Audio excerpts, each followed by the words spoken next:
ओम अज्ञानतिमिरान्धस्य ज्ञानाञ्जनशलाकया चक्षुरुन्मिलितं येन तस्मै श्रीगुरुवे नमः। नमो विष्णुपादाय कृष्णपृष्ठाय भूतले श्रीमते भक्तिवेदान्तस्वामिनिति नामिने। नमस्ते सारस्वती देवे गौरवाणी प्रचारिणे निर्विशेषशून्यवादी पाश्चात्यदेशतारिणे। जय श्री कृष्ण चैतन्य प्रभु नित्यानंद श्री अद्वैत गदाधर शिवासदि गौर भक्तवृंद। हरे कृष्ण कृष्ण कृष्ण हरे हरे, हरे राम राम राम हरे हरे। ओके, तो आज हमें श्लोक संख्या 43 से स्टार्ट करना था। हमने पिछली क्लास में पढ़ा था युधिष्ठिर महाराज का जो इस संसार से उन्होंने किस प्रकार से गमन किया, अपने स्थूल शरीर को विनष्ट करके कैसे भगवान के धाम में गमन किया, उसी का सीक्वेंस में श्लोक चल रहे हैं। चीरवासा निराहारो बद्धबांग मुक्त मूर्धज दर्शयन्नात्मनो रूपं जडोन्मत्त पिशाचवत् अनवेक्षमाणो निरगात् अस्वन्वन् बधिरः यथा। युधिष्ठिर महाराज ने चीरवासा चिथड़े ग्रहण किए। चिथड़े इन द सेंस फटे हुए वस्त्र पहने। जो उनके राजसी वस्त्र थे, उन राजसी वस्त्रों को उन्होंने हटा के फटे हुए वस्त्र पहनना स्वीकार किया। निराहार ठोस आहार लेना बंद कर दिया। बद्ध वॉक बोलना बंद कर दिया। मुक्त मूर्धजः बालों को खोल दिया। मूर्धजः मतलब बाल होते हैं जिनका जो सिर के ऊपर उगते हैं, उसको मूर्धजः बोलते हैं। तो फटे हुए वस्त्र पहने, ठोस आहार ग्रहण करना बंद कर दिया, बोलना बंद कर दिया, और मुक्त मूर्धजः बाल खोल दिए। दर्शयन नात्मनो रूपम अपने शारीरिक रूप को देखभाल करना बंद कर दिया। इसलिए वो जड़ोन्मत्त, जड़ोन्मत्त का मतलब निष्क्रिय उन्मत्त उजड व्यक्ति के जैसे लगने लगे। ऐसा व्यक्ति जो कि पागल के जैसे हैं, उजड़ या जड़ के जैसे व्यक्ति जो कि ज्यादा सिविलाइज्ड नहीं है, उस तरह से वो रहने लगे, क्योंकि बाहरी शरीर के लिए बाहरी आकर्षण सब कुछ त्याग दिया। अनवेक्षमाण निरागाध बिना किसी की प्रतीक्षा किए, बिना सुने ऐसे ऐसे जाने लगे जैसे कोई बहरा व्यक्ति हो। अपने भाइयों की भी प्रतीक्षा नहीं की। तत्पश्चात महाराज युधिष्ठिर ने फटे हुए वस्त्र पहन लिए, ठोस आहार लेना बंद कर दिया। वे जानकर गूंगे बन गए और बालों को खोल दिया। इन सबके मिले जुले रूप में वे एक उजड़ या वृत्ति विहीन पागल की तरह दिखने लगे। वे किसी वस्तु के लिए अपने भाइयों पर आश्रित नहीं रहे, बहरे मनुष्य की तरह कुछ भी ना सुनने लगे। ये युधिष्ठिर अंदर से तो पूरी तरह से डिटैच हो गए थे। अभी उन्होंने बाहर से भी पूरी तरह से संसार से डिटैच हो गए, इनफैक्ट अपने शरीर से भी डिटैच हो गए। वो जब जा रहे हैं तो अपने भाइयों से भी नहीं पूछ रहे हैं कि साथ में चलोगे या कुछ। बहरे के जैसे हो गए, अपने भाइयों पर भी आश्रित नहीं थे। सारी बाहरी झंझटों को छोड़ दिया। राष्ट्रीय परिवार परिवार प्रतिष्ठा से कुछ लेना देना नहीं रहा। निष्क्रिय पागल उजड के जैसे बन गए और भौतिक मामलों के विषय में बोलना बंद कर दिया। भाइयों पर भी आश्रित नहीं रहे, जो भाई उनकी हमेशा सहायता करते थे। इस तरह से उन्होंने अभय पद को प्राप्त किया। उदीचिं प्रविवेश आसाम गतपूर्वां महात्मभिः हृदि ब्रह्म परम ध्यानन् हृदि ब्रह्म परम ध्यायन् नावर्तेत यतो गतः। तब उन्होंने उदीचिम का मतलब उत्तर दिशा, तब उन्होंने उत्तर दिशा की ओर अपने पूर्वजों तथा महापुरुषों द्वारा स्वीकृत पथ पर चलते हुए प्रस्थान किया, जिससे वो परमेश्वर के विचार में पूर्ण रूप से लग सके। वे जहां कहीं भी गए इसी तरह से रहे।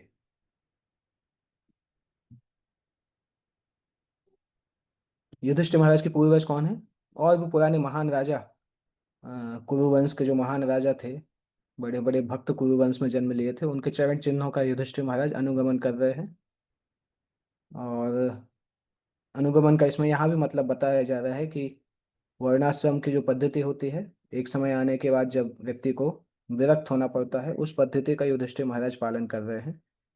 जीवन की एक अवस्था में घर बार के सारे संबंधों को छिन्न करने की महत्ता पर बल दिया जाता है। इसी दृष्टि से प्रशिक्षण तथा शिक्षा दी जाती थी। और इस तरह महाराज युधिष्ठिर जैसे सम्मानित व्यक्ति को आत्म साक्षात्कार करने तथा भगवत धाम वापस लौटने के लिए सारे पारिवारिक संबंध छोड़ने पड़ते थे। ये महत्वपूर्ण है। गृहस्थ जीवन को ना कोई राजा ना कोई सम्मानित व्यक्ति अंत तक चला सकता है, क्योंकि इसे मानव जीवन की सिद्धि के प्रतिकूल और आत्महत्या जैसा माना जाता है।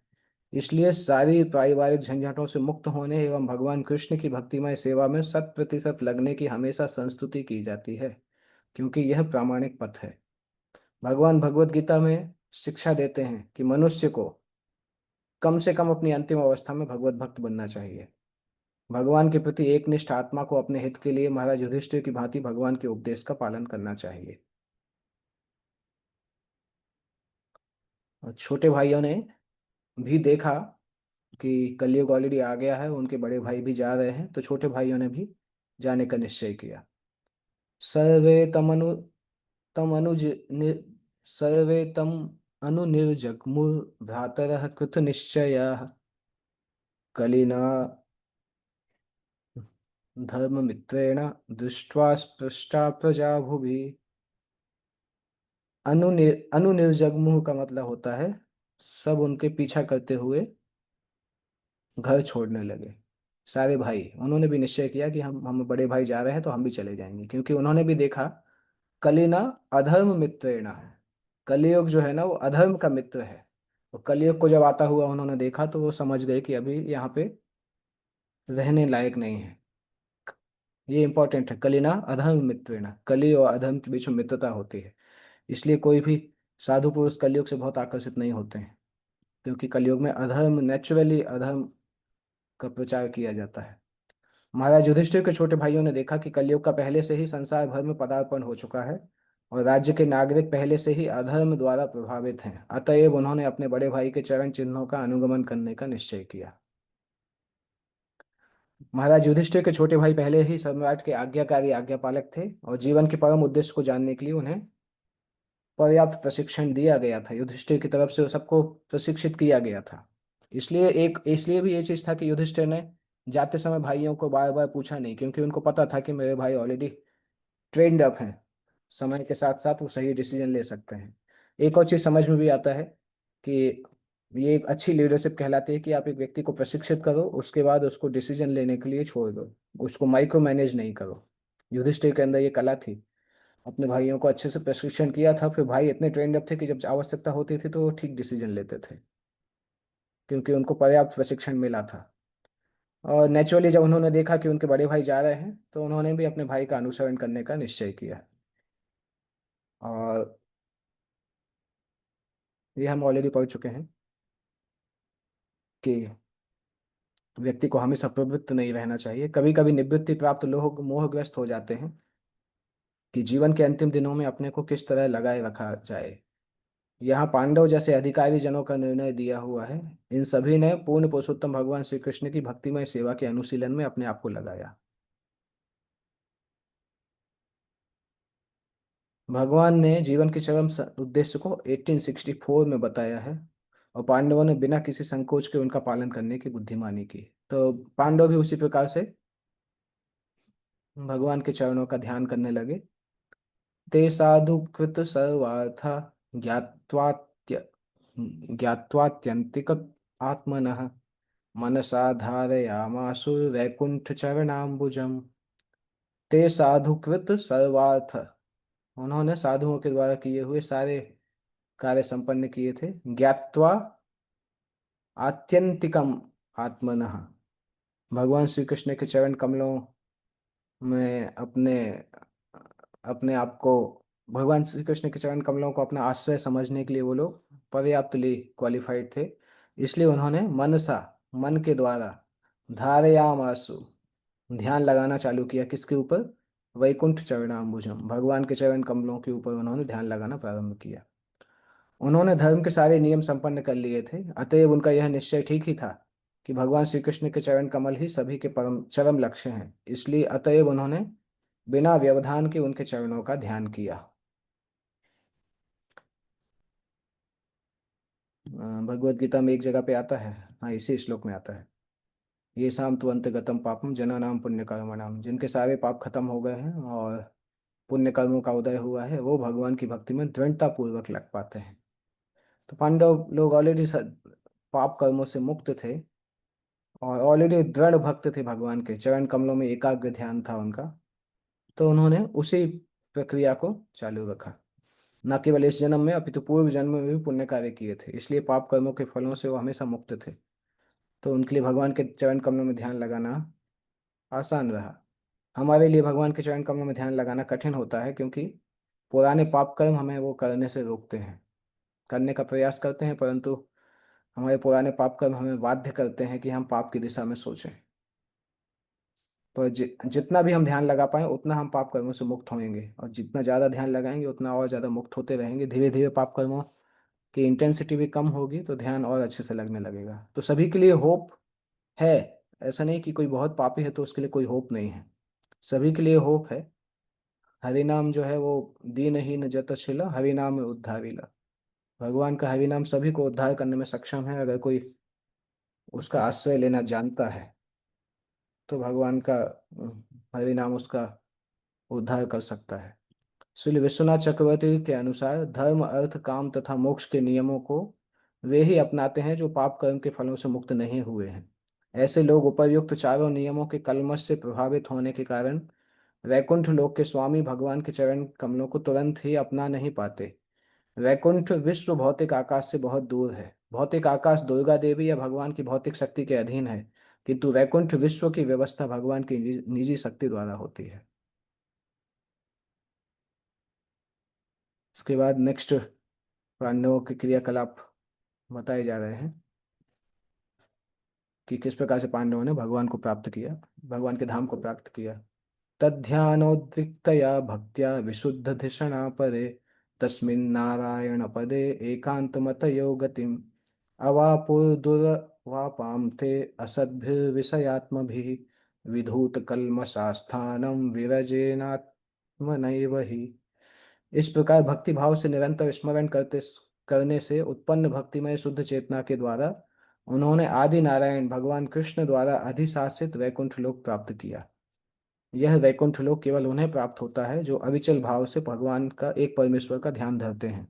भगवान श्री कृष्ण का यह धाम गोलोक वृंदावन कहलाता है, और यह उन व्यक्तियों को प्राप्त नहीं होता जो जीवन की भौतिक अवधारणा में लीन रहते हैं। लेकिन समस्त भौतिक कलमश से पूर्ण रूप से शुद्ध होने के कारण पांडवों ने अपने इसी शरीर में उस धाम को प्राप्त किया। इसी शरीर में उस धाम को प्राप्त किया का मतलब है कि इसी जीवन में उसको प्राप्त किया।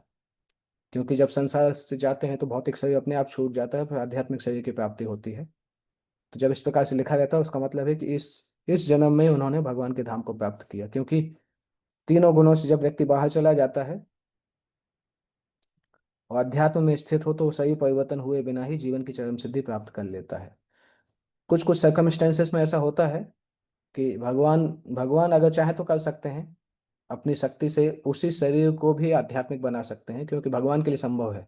सामान्यतः प्रकृति के नियमों के आधार पर ऐसा नहीं होता है, परंतु भगवान चाहे तो ऐसा कर सकते हैं, क्योंकि भगवान के लिए भौतिक आध्यात्मिक उनका ही शक्ति है, तो शक्तिमान ऐसा कर सकते हैं।